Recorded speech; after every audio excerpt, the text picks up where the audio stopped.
merci d'être venus relativement nombreux pour cette petite salle.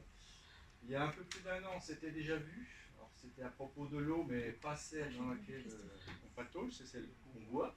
Et puis, comme c'était pas trop mal, t'es revenu. Voilà, alors cette réunion, c'est Plougonvelin qui l'a organisée parce qu'on est sur Plougonvelin. Mais on l'a montée avec les élus aussi de Locmaria, puisqu'ils ont des problématiques assez semblables aux nôtres, notamment le partage de trop de baignade. Loïc Roux, qui est l'élu avec lequel j'ai travaillé, il m'a dit de toute façon qu'il serait un peu en retard, mais qu'il avait bien l'intention de venir. Et le voilà, non. Et le voilà? Non, quelqu'un d'autre. Youpi, une personne de plus. Effectivement. Encore des personnes, on va refuser du monde. Entrez, c'est là. Donc Loïc devrait arriver d'ici un quart d'heure.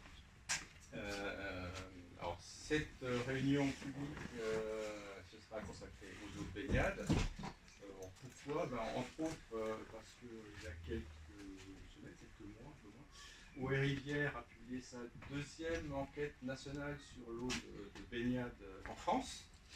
Puis comme vous êtes un petit peu du coin, hein, on s'est dit que c'était pas mal de faire des points sur ces eaux de baignade. Que dire d'autre? On a essayé peut-être aussi de se préparer de chacun de notre côté, Loïc et moi. Alors Loïc, il m'a dit, avant la réunion, il s'est aperçu que la commune de Locmaria avait fait un effort pour nettoyer les plages. Donc voilà, ça participe à la qualité de notre baignade. Et nous, de notre côté, alors c'était pas fait exprès, mais c'est arrivé comme ça. C'est une autre illustration des problèmes qu'on peut avoir. Il y a quelques semaines, on a eu un problème de pompe de relevage qui devait être réparé, et puis bon, il y a eu quelques incidents dessus, qui nous a généré une jolie pollution. Alors c'était évidemment un accident, mais enfin c'est deux façons d'illustrer quelque part la problématique, les risques qu'il y a autour de cette eau de baignade. Côté Plougonvelin, on est plus des eaux de baignade au sein d'une ville, alors que Locmaria est un peu plus au sein de la campagne, donc là aussi deux types de problématiques. Et puis voilà, donc on a fait notre effort avant pour illustrer les problématiques, les ennuis qu'on pouvait avoir, l'intérêt aussi, la joie qu'on peut avoir à baigner. Je te laisse la parole pour que tu nous déroules tout ça. Merci. Je vais vous parler en gros des eaux de baignade, d'abord de quoi il s'agit, comment ça fonctionne, comment c'est surveillé, quels sont les risques qu'il y a à se baigner dans l'eau qui ne serait pas propre. Puis on fera un petit zoom sur la CCPI, un tout petit zoom parce que la parole sera plutôt à vous, sur les plages de Plougonvelin. Donc moi je suis Christophe Visage, j'habite à Porspoder et puis je suis accessoirement vice-président d'OR Rivière de Bretagne. J'ai un long passif du côté de la mer plutôt, donc moi je viens à l'eau continentale en venant de la mer, tel le saumon moyen. Et donc, évidemment, à la rencontre des deux, il y a les eaux littorales qui m'intéressent particulièrement parce que c'est généralement là que ça se passe, hein, pour la biodiversité, et d'autre part, c'est là que les pollutions arrivent. Et puis, on a un petit élément qui nous a titillé il y a quelques années, qui est la qualité des eaux de baignade dans le secteur, qui était quand même assez douteuse. Vous allez voir, en gros, quand on nous explique que la qualité de l'eau est bonne et que 6 fois dans l'été, la plage est fermée et la baignade interdite à cause des pollutions, il y a quand même une petite contradiction. Est-ce qu'on peut avoir un restaurant 3 étoiles qui est fermé 6 fois dans l'année parce que la qualité de la nourriture n'est pas suffisante? Bref, on a commencé à travailler sur le sujet et désormais, nous sommes, quelque part, nous sommes des experts européens, d'ailleurs, accessoirement, donc voilà. Et c'est le contexte de tout ça. Donc de quoi s'agit-il? Il y a des milliers de plages, des millions de baigneurs. C'est un sujet dont on ne parle pas. Hein. Il doit y avoir 30 ou 40 millions de personnes qui se baignent, on n'en sait trop rien. Donc un certain nombre plusieurs fois dans l'année, et finalement c'est un sujet dont on ne parle pas, sinon pour expliquer que tout va bien. Ça, généralement, quand on ne nous explique rien sur le papier, c'est intéressant de le soulever. Il y a des enjeux d'environnement, il y a des enjeux de loisirs, d'économie, parce que quand même, en Bretagne, notamment l'économie, en France d'ailleurs, l'économie balnéaire est quand même un élément important du tourisme, et donc ça mériterait qu'on le regarde de plus près. C'est ce qu'on a fait. En se posant la qualité, les eaux de baignade, la qualité est-elle assurée? Comment le savoir? L'eau de baignade, ça veut dire plage, en gros, mais on s'intéresse uniquement à la qualité de l'eau. Donc ça concerne aussi les eaux de baignade littorales, celles dont je vais parler uniquement, mais aussi les eaux de baignade intérieures. Les baignades dans les lacs, dans les rivières, où il y a quelque part les mêmes problématiques avec des problématiques supplémentaires. Sans doute un peu moins de baigneurs, mais des risques parfois plus grands. Globalement, je parle pas sur Rivière de Bretagne, c'est une association qui commence à avoir un petit peu de bouteilles, de l'eau dans la bouteille, et puis qui s'intéresse à l'eau de la source jusqu'à la mer. Alors beaucoup en partant de la source, puisque c'est généralement par là que ça se passe, et puis depuis quelques années, notamment depuis que je suis arrivé, mais pas seulement, vous avez vu, on parle actuellement de la dette des océans, etc. Tout le monde commence à s'apercevoir que l'eau continentale rencontre l'eau de mer et que c'est intéressant. Notre guest star de Locmaria vient d'arriver. Pardon, moi j'étais à Brest. Donc que le sujet de l'eau douce et de l'eau de mer se rencontrent, à la fois pour des questions de qualité et des questions de biodiversité, donc on s'y met un petit peu plus depuis quelques années. Donc voilà, les eaux littorales, de l'eau à la rencontre de la terre et de la mer. Alors d'abord, c'est essentiel pour la vie marine, ça c'est quelque chose... l'essentiel de la vie se passe dans la bande côtière. Les poissons, une bonne partie de la vie marine commence ou fait une partie de son cycle dans les eaux littorales, puisque c'est là qu'il y a de la nourriture, c'est là que les profondeurs sont faibles, que la lumière permet aux plantes de pousser, qu'il y a des habitats dans lesquels les espèces trouvent tout ce qu'il faut. Donc c'est particulièrement important, zone très riche, nutriments, puisque l'essentiel des nutriments de ce qui nourrit la vie vient de la terre en fait, parfois en excès, c'est le cas des nitrates, mais de toute façon c'est de là que ça se passe, c'est là que ça se passe. Elles sont exposées aux pressions de la mer, on en a parlé beaucoup pendant longtemps, hein, les marées noires notamment, qui ont quasiment disparu. Il suffit de serrer un petit peu les kikis des délinquants. Et donc désormais c'est essentiellement de la terre. Hein, et ce sont des pollutions terrestres liées aux activités humaines, pas de rêve, que ce soit des activités passées comme les mines ou des activités actuelles.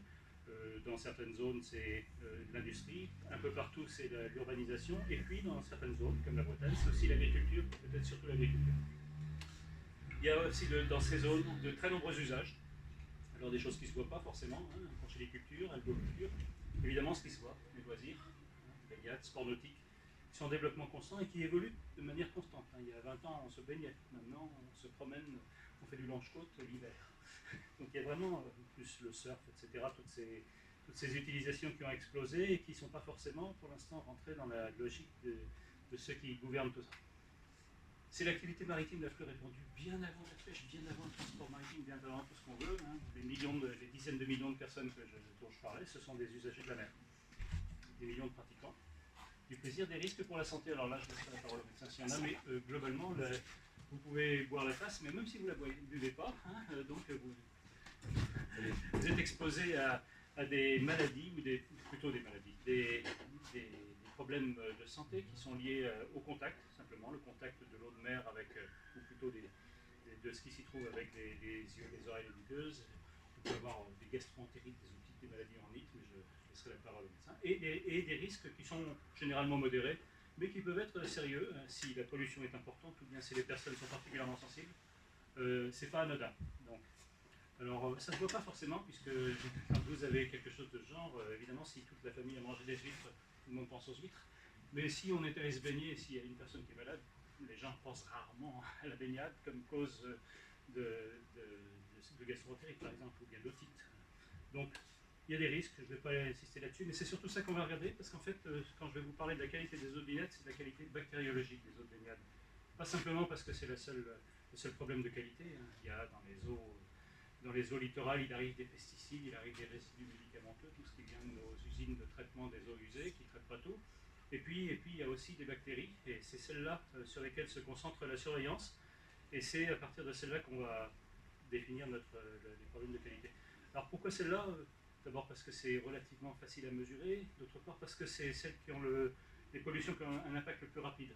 La pollution chimique, il faut se baigner longtemps dans de l'eau polluée pour commencer à en voir les effets, hein, peut-être 10 ans, 20 ans, 30 ans, 50 ans, personne n'en connaît rien, alors que les bactéries et les virus, ça a un gros avantage, c'est que c'est dans les quelques heures ou dans la journée suivante qu'on a les conséquences, et malheureusement ces conséquences peuvent être graves.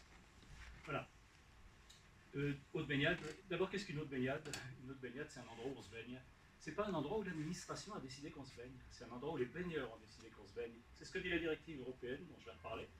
C'est les baigneurs qui décident où sont les eaux de baignade, et c'est l'administration d'y aller, de surveiller, et de s'assurer que l'eau est de bonne qualité. C'est pas ici, ne vous baignez pas, et c'est juste là qu'il faut se baigner. Point important, c'est les baigneurs qui décident, c'est écrit comme ça dans la loi. La qualité des eaux de baignade est surveillée depuis 1976. Alors ceux qui connaissent les réglementations européennes savent que c'est très ancien. C'est avant la directive 4 sur l'eau, pour ceux qui ont entendu parler de ça, avant les directives Habitat, Natura 2000 et tout bazar. C'est depuis quasiment 50 ans. Et c'est pas anodin. Si on surveille les eaux de baignade, c'est parce que vraiment, il y a des possibilités et des risques importants. Alors, on n'est pas évidemment dans les conditions, c'est pas le Gange ici, où on n'est pas certain d'attraper un grand catalogue de maladies rien qu'en se baignant, mais il n'empêche que ces risques sont considérés comme suffisamment sérieux pour que l'Union européenne ait décidé de les surveiller. Directive européenne qui est actuellement en vigueur, c'est la directive 2006-7, CE, je passe sur les détails. Si vous avez l'occasion d'avoir une directive européenne, ça se lit assez bien. Donc concrètement, elle encadre la surveillance et le classement des eaux de baignade. C'est-à-dire qu'elle définit de quelle manière toutes les plages vont être surveillées en Europe avec les mêmes normes, les mêmes standards, et surtout comment on va les classer toutes avec le même classement. Donc on a la possibilité de comparer tous les pays européens, et la France est dans la deuxième partie du peloton. Spoiler. Donc on n'est pas forcément les meilleurs, même si on est pareil, ceux qui ont le plus de plages. La priorité, c'est la surveillance microbiologique, bactériologique, celle que j'expliquais. Donc bactéries et virus, dont l'origine est quasiment uniquement humaine ou animale. Point important, ne l'oubliez pas, parce que c'est ce qu'on va chercher. En fait, on verra où la pollution, ça vient. C'est les endroits où il y a des humains et les endroits où il y a des animaux. Alors, quels humains, quels animaux? C'est une question intéressante. L'intérêt, bon, la santé, je l'évoquais, mais aussi les sites sentinelles de l'environnement littoral. En fait, il y a très peu d'endroits où on surveille la qualité des eaux littorales. Ça n'intéresse personne, les poissons ne votent pas. Donc, on a un gros avantage ici, c'est une lunette portée sur les littorales dans laquelle on peut, alors on regarde pas tout, mais au moins on peut avoir une bonne idée d'un facteur. Hein. Vous voyez, les quelques zones qui sont surveillées, c'est les zones de baignade, les zones conchilicoles, parce que quand les coquillages sont contaminés, ça peut avoir des effets désagréables, et des malades et des conséquences économiques. Et puis les zones de pêche à pied. Pas grand-chose. Hein. L'essentiel, c'est de la baignade, donc ça nous intéressait particulièrement d'aller regarder le peu qu'on avait pour voir si ça donnait une idée de la qualité de ces eaux et puis de l'origine des pollutions. Alors, les pollutions, je l'ai dit, de la mer, marée noire, plastique, déchets, essentiellement d'ailleurs de la pêche, qui sont visibles. Il y a des pollutions chimiques invisibles avec des effets à long terme, et puis des pollutions microbiologiques, essentiellement d'origine fécale.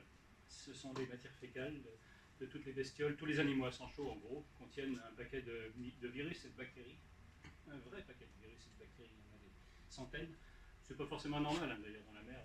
Vous prenez un centimètre cube d'eau de mer, vous avez des dizaines de milliers de virus, mais ils ne sont pas forcément pathogènes. Ceux qui viennent des humains ont plus de chances de l'être. Ça vient des humains ou des animaux domestiques, alors les chiens, d'élevage ou sauvages. Hein, on parlera les mouettes, les fameux goélands. la mouette. La mouette. Et il y a évidemment les humains. Donc, ça c'est pour les côtes. Qu'est-ce qu'on surveille? Je ne l'ai pas dit, mais je vais le redire. En fait, on ne surveille pas tout. Hein. Toutes les bactéries, j'ai dit qu'il y en avait des dizaines, des centaines. En fait, on a la chance, de la même manière que quand on veut savoir si on est malade, avec un seul paramètre, la température et le thermomètre, on peut avoir une bonne idée déjà de savoir si on est à peu près en bonne santé ou bien si on est à peu près malade. On a heureusement quelques bactéries qui sont des bactéries indicatrices qu'il suffit de mesurer pour avoir une bonne idée de la qualité. En gros, si elles ne sont pas là, c'est que c'est probablement propre, et si elles sont là, c'est que c'est certainement sale. Donc ces bactéries indicatrices, c'est celles qu'on va mesurer. Et on les mesure dans plus de 2000 eaux de baignade. Alors vous voyez, si je vais zoomer un petit peu, vous allez voir qu'il y en a vraiment beaucoup. Hein. Si je zoome sur la Bretagne, et puis que je zoome encore sur... ici c'est aux environs de Saint-Malo, vous vous apercevez qu'il y a des points un petit peu partout. Et l'intérêt de surveiller tout ça, c'est que les effets des pollutions qui viennent de la Terre, ils sont assez limités finalement. Les bactéries ne vivent pas très longtemps en mer. Hein. Une fois qu'elles sont dans l'eau de mer, elles vivent quelques heures, quelques dizaines d'heures au maximum. Et au bout d'un moment, parce qu'elles ne sont pas capables de vivre dans l'eau de mer, soit parce qu'elles sont diffusées, dispersées, advectées, tous les noms des océanographes. Leur concentration est tellement faible qu'il n'y a plus de risque de contamination. Donc il faut avoir, si on veut avoir un vrai suivi de la qualité des eaux de baignade, on ne peut pas se contenter de prendre un point en Bretagne. La qualité de l'air, déjà, on en voit qu'il en faut déjà plus, mais alors là, il en faut vraiment beaucoup. Et d'ailleurs, c'est ce qui se passe. Chacune des plages, en fait, chaque point bleu est surveillé. La Bretagne a presque le tiers des plages littorales de France, 560 ou quelque chose comme ça. Et donc ces plages sont toutes surveillées en été, donc régulièrement, je vais y revenir. Des organismes compétents viennent faire des prélèvements, analysent les bactéries qui vont bien, transmettent les informations à un site Internet, elles sont affichées sur les plages, et je vais voir ça tout à l'heure. Et on a une petite idée, à la fois individuellement, en regardant chaque prélèvement, est-ce que à ce moment-là c'est propre, et puis surtout en les regardant sur une durée assez longue, quelques années, 4 ans, 1 an, c'est pas forcément significatif parce que ça va, ça vient, mais sur 4 ans, on commence à avoir une vraie tendance, et puis on commence à avoir des éléments pour dire cette plage-ci est vraiment très propre, celle-ci, ne vous y baignez pas. Qui est responsable et de quoi? La qualité des eaux de baignade en France, ce sont les maires qui sont responsables. C'est une responsabilité des communes. Même si on ne les entend pas beaucoup sur le sujet, sinon pour dire que tout est bien, et puis qu'on entend beaucoup l'Agence régionale de santé, qui n'a pas beaucoup de compétences sur le sujet mais qui communique, et bien en fait les personnes responsables des eaux de baignade, c'est les maires qui sont censés assurer d'une part assurer la gestion de ces eaux de baignade, donc s'assurer que l'eau est propre, et puis si elle n'est pas propre, prévenir les baigneurs, les faire sortir de l'eau s'ils y sont, et puis prendre les mesures nécessaires pour aller corriger les effets. Par exemple, ce que tu évoquais tout à l'heure, lorsqu'il y a un accident, qu'on découvre que l'eau est polluée, aller remonter la source pour essayer d'identifier la source de la pollution et la faire cesser. C'est la recherche des causes qu'on oublie généralement. Alors, je cite simplement le pavillon bleu, le pavillon bleu dont on parle beaucoup. C'est pas un pavillon qui caractérise la qualité de l'eau, qui caractérise la qualité de la gestion. Est-ce qu'on fait quelque chose ou est-ce qu'on fait rien? On peut avoir des plages, alors généralement il y a quand même un rapport, les plages qui ont un pavillon bleu sont généralement de bonne qualité, mais pas toutes. On en verra quelques-unes peut-être tout à l'heure.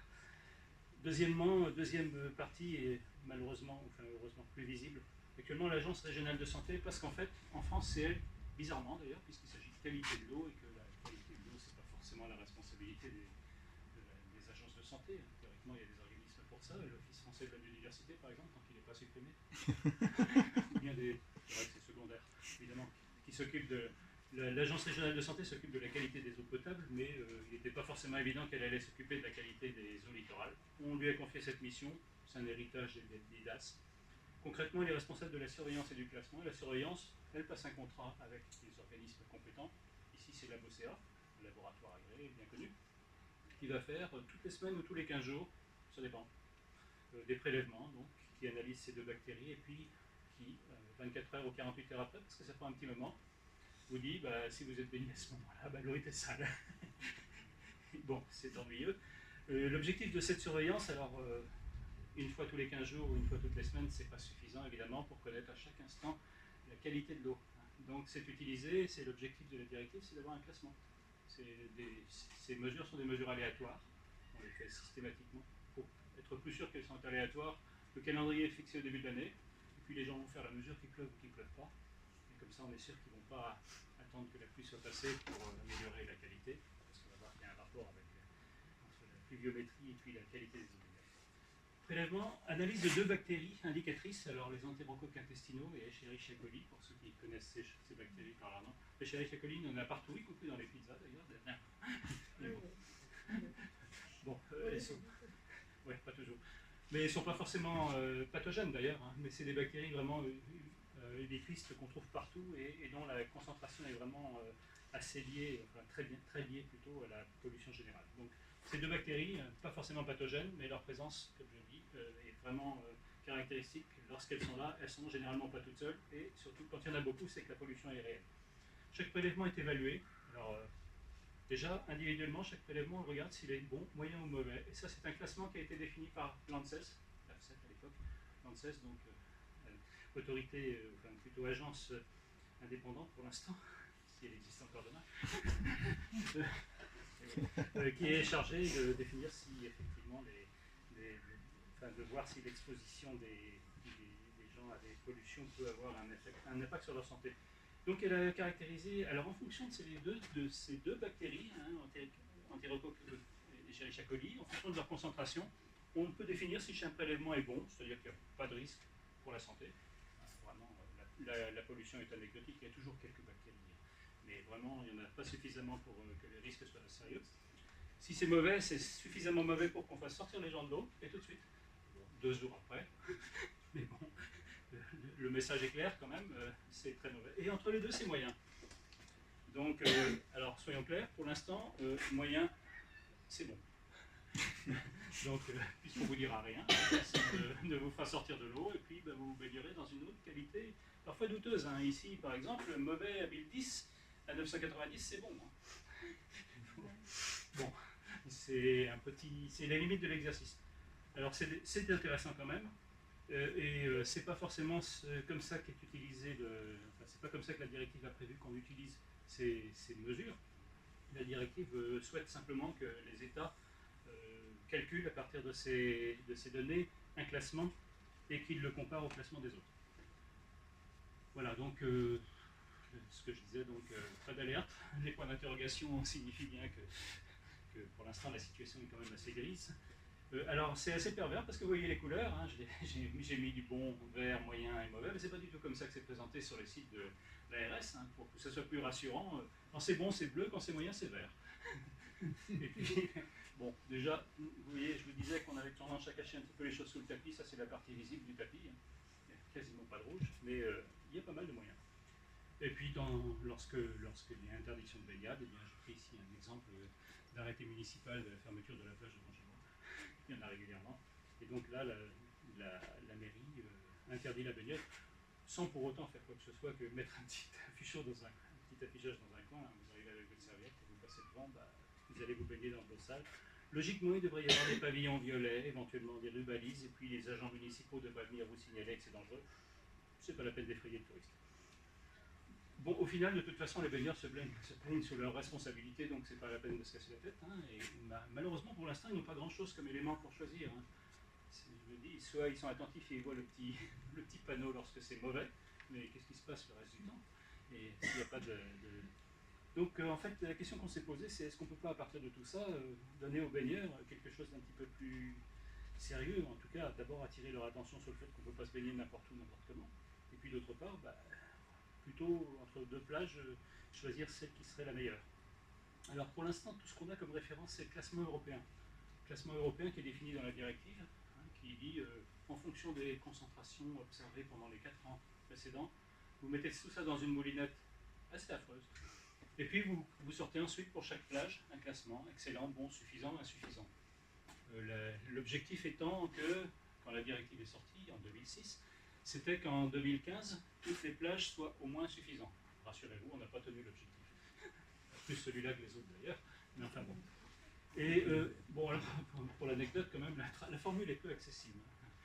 Le percentile 95 du logarithme en base 10 de la concentration des GHG. Bon, bref, c'est assez compliqué. Et puis surtout, la directive offre, mais je ne vais pas insister trop là-dessus, des possibilités d'amélioration artificielle des classements. C'est ce que j'ai écrit, de triche, en gros, concrètement.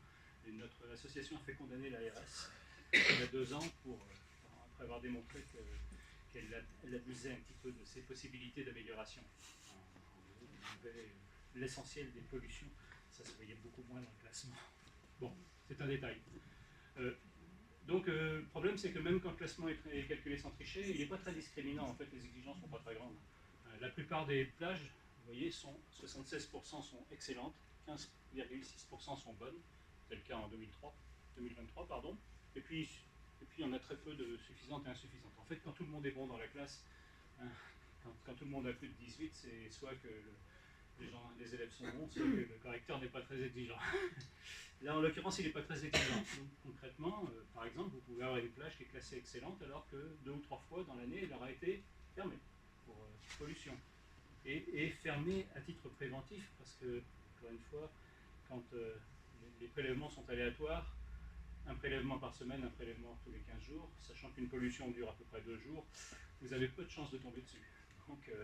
Donc si elle est fermée 2 fois ou 3 fois dans l'année, c'est qu'il y a eu beaucoup plus de pollution que ça.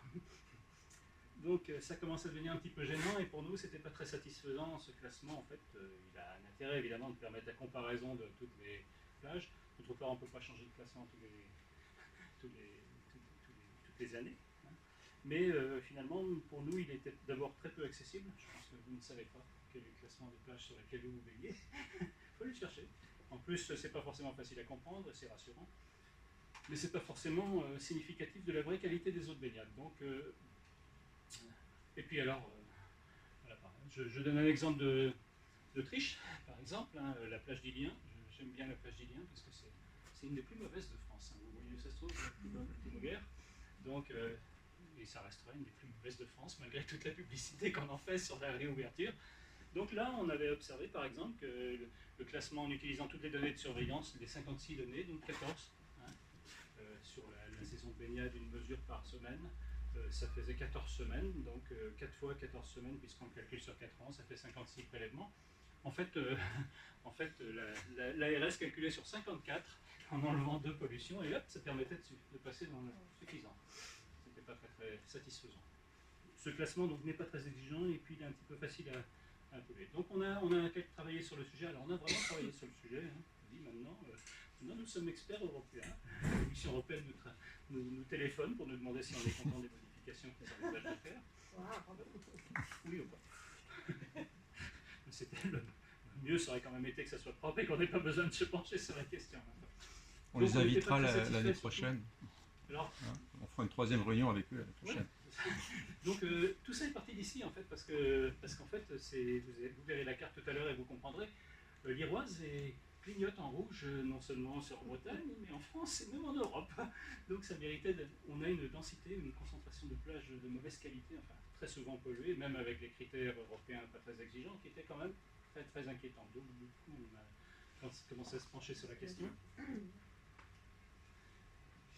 On n'était donc pas satisfait, comme je le disais, ces constats des plages souvent polluées, pas forcément très souvent polluées, mais souvent, il y en a qui sont en plus très polluées, qui étaient classées bonnes ou excellentes. Le déni, il y a encore quelques années ici, tout le monde était extrêmement satisfait de la qualité des eaux de baignade. Hein.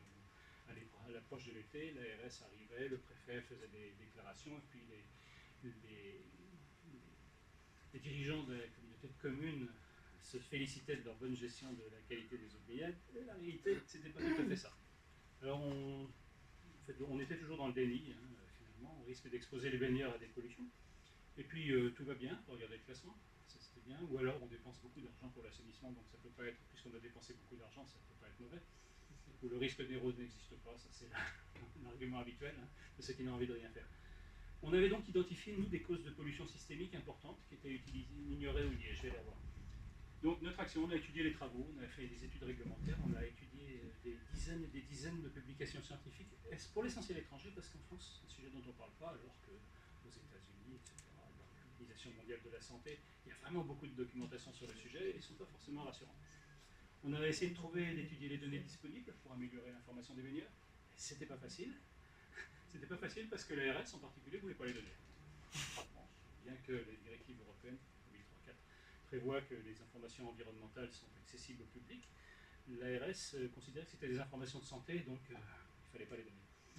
Et puis ensuite on a publié les résultats de nos études et vous allez voir tout ça. Bon, je passe un peu rapidement, mais c'était intéressant que vous compreniez que en fait, ce qu'on va regarder, c'est quand même une toute petite partie d'un grand ensemble, et puis qu'on ne s'est pas contenté de regarder ce qui se passait localement, même si c'est là que c'est parti, encore une fois.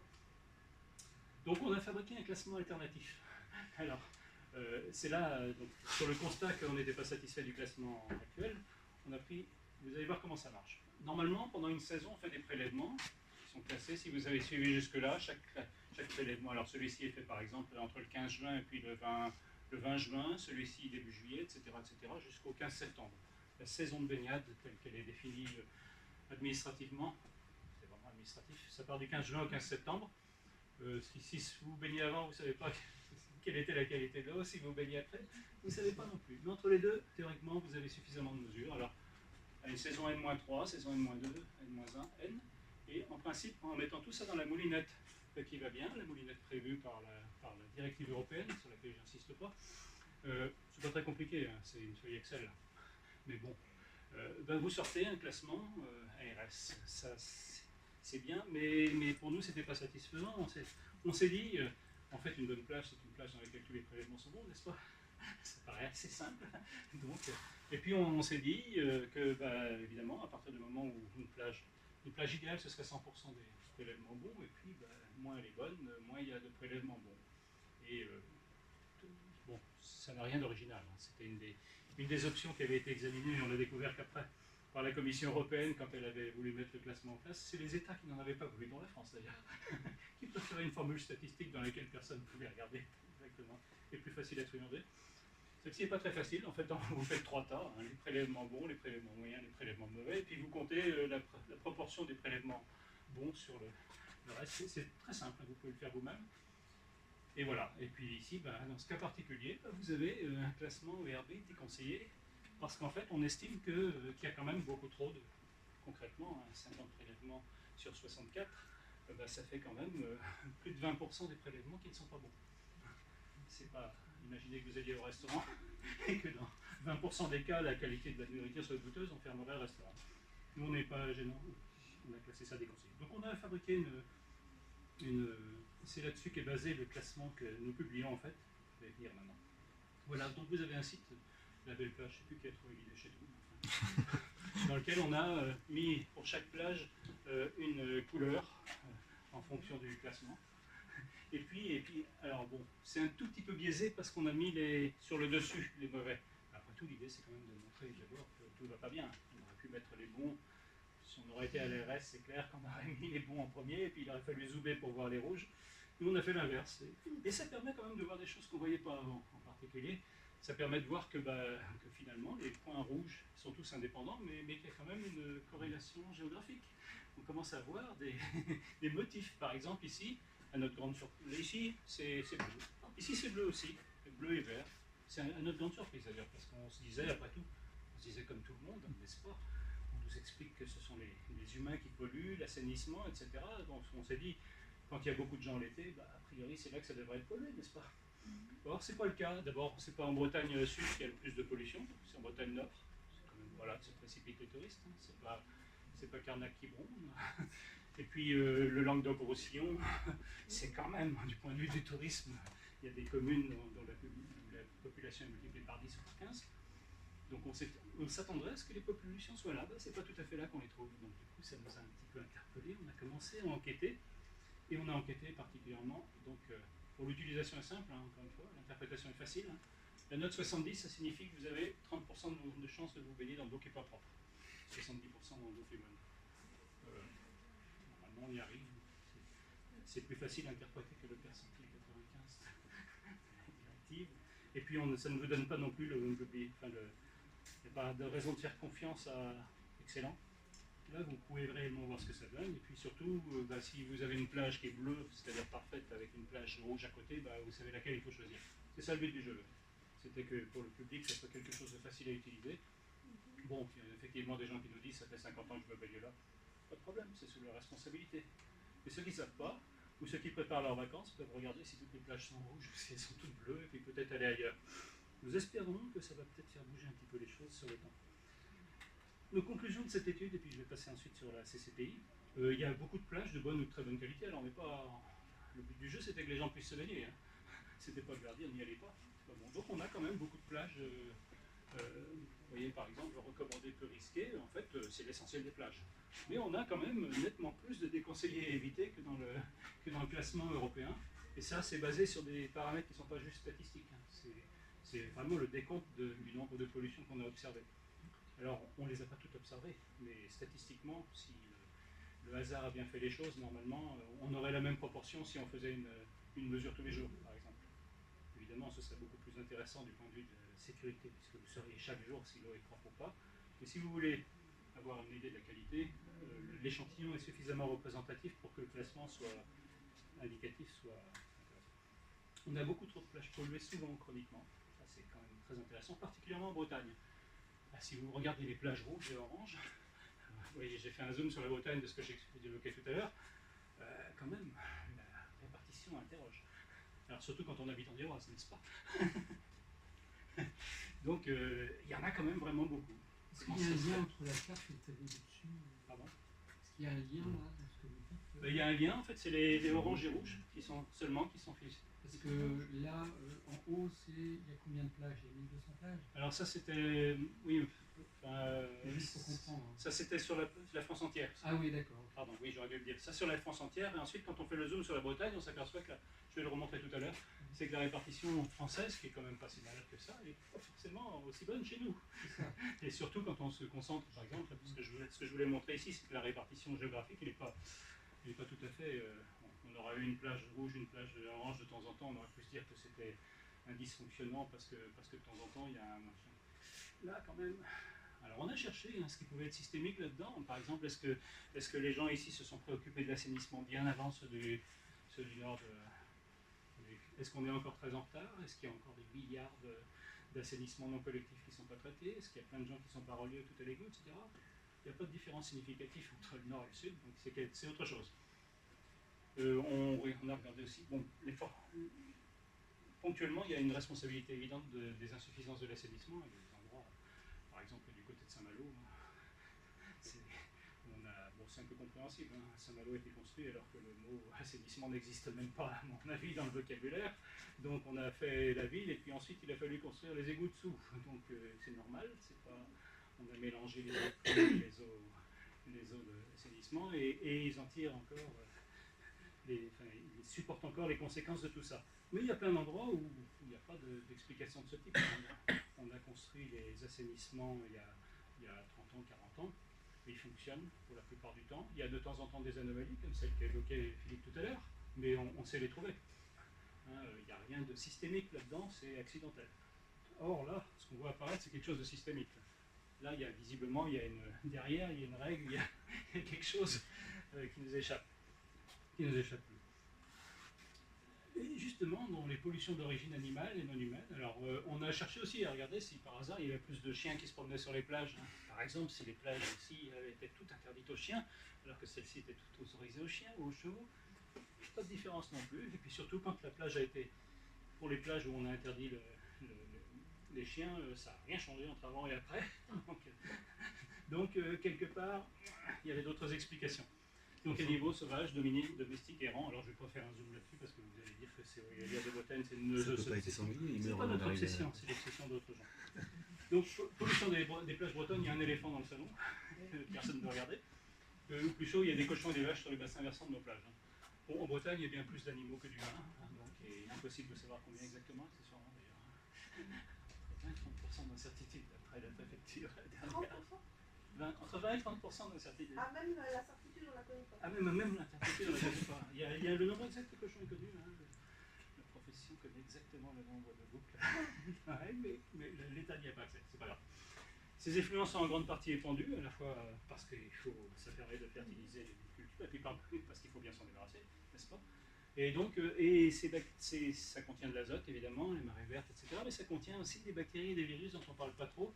Et quand on fouille un petit peu, en particulier dans la littérature scientifique, ben on s'aperçoit qu'en fait, toutes ces bestioles qui sont un peu boostées pour croître plus vite, eh bien, le résultat, c'est qu'elles produisent beaucoup de bactéries. Alors, je ne vais pas insister là-dessus, mais un porcin, c'est 30 humains. Donc, vous voyez que à la CCPI, on a de l'ordre de entre 300 et 400 000 cochons. Vous multipliez par 30 et vous comparez à la population, on est 50 000 habitants, vous apercevez que ceux qui produisent le plus de flux de bactéries, ben, c'est les flux de bactéries, hein, c'est pas les matières fécales, c'est les flux de bactéries. Eh bien, c'est plutôt les animaux. Donc, en fait, beaucoup des plages polluées, c'est ce que vous retrouvez là-dedans, sont en aval de bassins d'épandage. J'insiste un petit peu parce que quand même, quand on est dans la CCPI, et même si on habite dans une ville, on peut se poser la question de savoir si c'est nous qui polluons ou si c'est ceux qui sont en amont. Petit zoom sur la CCPI, en les temps. C'est pas excellent. Donc, les plages de la CCPI, on voit qu'il n'y a pas beaucoup d'amélioration sur les dernières années. Alors, je ne vais pas rentrer dans le détail, mais en fait, on a eu une amélioration pendant un moment, jusqu'à ce que nous fassions condamner l'ARS, et là, curieusement, l'amélioration a cessé. Donc, ça prouvait bien quelque part que nous n'avions pas complètement tort. Si on prend les statistiques de la France, métropole plus Corse, et qu'on les compare à celles de l'Iroise, c'est intéressant. On s'aperçoit qu'on a beaucoup moins d'excellents, plus de bons parce que c'est les excellents qui sont. Et puis surtout en termes de suffisant et d'insuffisant, et de non. Suffisant et insuffisant, on en a nettement plus. Donc ça interroge quand même un petit peu. Alors depuis cette année, on a des noms classés, ce qui pour nous est une nouvelle. Enfin, je ne passerai pas trop de temps là-dessus. C'est une nouvelle façon pour l'ARS de tricher. Ils ont trouvé un système qui permet de remettre les compteurs à zéro. Concrètement, par exemple, prenez l'exemple d'Élien. On a fait des travaux éoliens pour l'urbanisation. Donc l'ARS considère que ces travaux en fait, vont régler le problème et qu'on peut donc considérer qu'on abandonne tout le classement précédent et que pendant un moment, eh bien, on va pouvoir se contenter d'une plage non classée dans laquelle les gens iront se baigner. Moi, j'irai pas. Mais passons. La qualité des prélèvements en Iroise par rapport à la France et la Bretagne. Donc, alors ça, c'est sur 2021-2023. J'ai rajouté un paramètre supplémentaire. Je vous ai présenté les bons, moyens et mauvais. Et en fait, il y a un paramètre quand même intéressant qui est le paramètre appelé extra, c'est pas de traces de bactéries. C'est simple, la technique de mesure ne permet pas de détecter des bactéries. Il y en a beaucoup. Hein. L'essentiel des prélèvements, il n'y a pas de traces de bactéries. C'est ça la norme. Hein. On est en train de nous expliquer que la norme, c'est quand c'est pas mauvais. Non, la norme, c'est quand c'est pas de bactéries. Il n'y a pas de raison qu'il y en ait. Ou alors, il peut y en avoir, mais vraiment pas détectable. Bon, et puis les bons, en France, c'est 88%. Donc, c'est beaucoup des prélèvements, hein, sont presque 9 sur 10 sont bons. En Bretagne, eh ben, dans l'Iroise plutôt, on est en dessous. D'abord, il y a il y a nettement moins de prélèvements extra. Vous allez voir que ça se répartit. Il y a des plages sur lesquelles on est très bon, des plages. Excusez-moi de vous interrompre. Oui. Vous avez une somme supérieure à 100%. Oui, c'est normal, c'est parce que les bons dons extra. Mais dans le vert, il y a aussi le bleu. Le bleu est dans le vert. C'est les très bons. Ah. En fait. Les très bons sont dans les bons. Ah, d'accord. Oui, c'est vrai que ça pique dans les yeux. Nous avons un public vigilant. Attention à ce que c'est normal. Bonne raison. C'est bien. C'est un test. Donc, ici aussi, pareil. Donc, en fait, on s'aperçoit qu'on a plus de moyens, on a plus de mauvais, et on a moins de bons et moins de très bons. Donc, on n'est pas les bons, on n'en est pas dans les bons. Donc, nettement point de prélèvement extra est bon. Alors, les pollutions se concentrent, mais on ne le voit pas ici, mais on pourra faire un zoom tout à l'heure, se concentrent sur les plages à l'exutoire de cours d'eau. C'est pas là où il y a pas ici, par exemple, où il y a beaucoup d'urbanisation, c'est là où il y a peu d'urbanisation, mais un cours d'eau. Oui. Et d'ailleurs, quand on arrive à avoir les informations sur la qualité bactériologique du cours d'eau, on voit bien que c'est de là que ça vient. Donc, toutes les hypothèses comme quoi c'est les baigneurs qui viennent avec leurs bactéries, ou bien les oiseaux viennent spécifiquement sur ces plages, ça ne tient pas trop la route. Il y a peu d'influence visible de l'assainissement. En fait, ça existe, hein, ce sont essentiellement des pollutions ponctuelles. Par exemple, quand une pompe de relevage dysfonctionne, qu'elle déborde, là ça se voit, mais généralement il est facile de trouver la cause puisque quelqu'un est parti réparer. Donc, en fait, toutes les pollutions qu'on n'explique pas sont des pollutions qui viennent des bassins versants. On a aussi, je ne vais pas vous rentrer dans le détail, mais on a aussi quelque part un peu éliminé le risque que ce soit des ANC, l'assainissement non collectif, qui polluent. Il y en a beaucoup qui sont non conformes, hein. Donc lorsque l'inspecteur vient voir si votre installation est conforme, il y a un tuyau qui n'est pas branché où il faudrait, ou bien la trappe n'est pas au bon endroit. Mais en fait, dans tout ça, il y en a peu qui polluent. Et puis surtout, leur pollution est limite. Hein, prenez un foyer de 4 personnes, c'est l'équivalent d'un 7e de cochon. Si vous vous rappelez le flux de bactéries. Donc l'explication, même un nombre respectable, mais il n'y en a pas beaucoup, d'ANC polluants ne suffirait pas à expliquer ces pollutions. Et puis surtout, ça pollue pas seulement quand il pleut. Bon. Oui, ça se déverse dans le jardin, ça ne va pas dans un ruisseau. Voilà. Que ça arrive dans le cours d'eau, c'est vraiment... Mais bon, on reviendra peut-être un peu là-dessus dans la discussion, parce que là, je vous le présente pas. Donc pour nous, je dis cause agricole très probable, c'est parce que je suis réservé. Les causes agricoles sont quasi certaines dans la plupart enfin, pour toutes les plages dont la qualité est vraiment très mauvaise. C'est la seule manière, la seule explication possible pour les flux très importants qui sont nécessaires pour causer ces pollutions chroniques. Hein. Les ANC, les flux sont très limités, les oiseaux, les pauvres malheureux, surtout avec la grippe aviaire, on a le nombre de goélands dans le parc marin a été divisé par 4. Il ne faut pas trop les accuser. Puis on ne voit pas pourquoi ils viendraient juste les jours de pluie d'ailleurs. Du coup, vous remettez en cause les marqueurs qu'on fait, oui, qui sont faits quand même par des scientifiques. Oui, mais les marqueurs ne signifient... c'est juste... Ça ne veut rien dire, quoi. Ça ne sert à rien d'aller payer pour les communes. C'est ça que je me pose la question. Oui, ça ne sert à rien. Enfin, ça pourrait servir à quelque chose si on n'avait rien. J'avais pris l'exemple, moi, imaginez que vous trouviez un énorme tas de cartons devant chez vous avec une lettre avec une adresse là-dedans. Vous allez regarder l'adresse en disant c'est celui-là qui a mis les cartons. Non, il y a une usine de cartons. Parce qu'il y a un mais pourcentage il n'y a pas de nom sur les cartons. En fait, ce qu'on trouve là-dedans, je ne vais pas trop rentrer dans le détail, mais lorsque les bactéries arrivent, elles ont vécu et survécu un moment. Bon, si elles viennent d'un assainissement, c'est pas très long, hein. Elles arrivent dans les quelques heures. Si elles viennent d'un cours d'eau et un jour de pluie, il leur faut 2-3 heures pour arriver jusque-là. Mais en revanche, si elles viennent d'un épandage, c'est le lisier a séjourné pendant quelques temps dans les fosses à lisier, où effectivement des bactéries comme les Escherichia coli se portent bien.